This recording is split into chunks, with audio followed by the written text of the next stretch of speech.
మహిళలకి బస్సుల్లో ఉచిత ప్రయాణం అమలు చేసినాక ఆర్టీసీలో రోజుకో మార్పు జరుగుతుంది.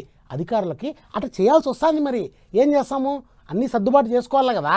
ఎక్కడా ఎవరికి యా సమస్య రాకోకుండా ఇప్పటికే కొత్త బస్సులు కొన్నారు, 0 టికెట్లు ఇస్తున్నారు, ఐడి కార్డులు అడుగుతున్నారు. ఇప్పుడు ఇంకో కొత్త నిర్ణయం తీసుకున్నారు. రోజు బస్సుల్లో తిరిగే వాళ్ళు ఏమండీ మీరే ఇది కాస్త చూడండి. ఆడోళ్లకు పుణ్యానికే బస్సులు అనేటాలకు ఆర్టీసీ బస్ స్టాండ్ల కాడ జాతర నడుస్తున్నది. ఉత్త రోజులల్లో జర నయమే గాని పండుగలు పబ్బాలు వచ్చినప్పుడే వాసం అయితలేదు. సీట్లన్నీ నిండిపోయి సందు లేకుండా నిలబడుతున్నారు పబ్లిక్.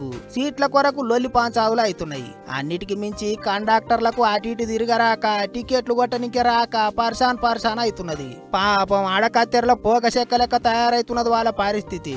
అందుకే ఇక వెనక ముంగట బాగా ఆలోచనలు చేసి పట్నంలో కండక్టర్లకు పని తగ్గించే ఇగురం చేసిర్రు ఆఫీసర్లు. గదేంటిదంటే ఇప్పటిదాకా పట్నంలో తిరిగే బస్సులలో ఫ్యామిలీ 24 అని చెప్పి నలుగురికి కలిపి ఒకటే టికెట్ ఇచ్చేటోళ్ళు కదా.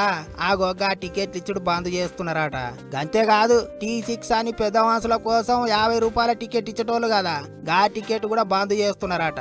ఏంటికంటే ఫ్యామిలీ 24 T6 టికెట్లు ఇయ్యాలంటే ఐడి కార్డులు చూడాలి, వాళ్ళ వయసు రాసుకోవాలి.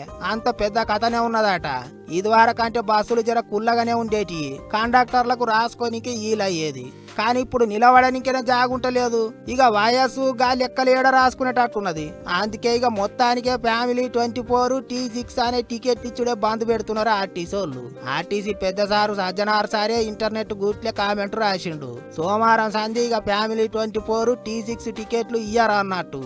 అందుకే పట్నంలో బస్సులు ఎక్కి తిరిగేటోళ్ళు చూసుకోండి. ఆగో ఎందుకు ఇయ్యారు అని మళ్ళా లొలిగిట పెట్టుకునేరు.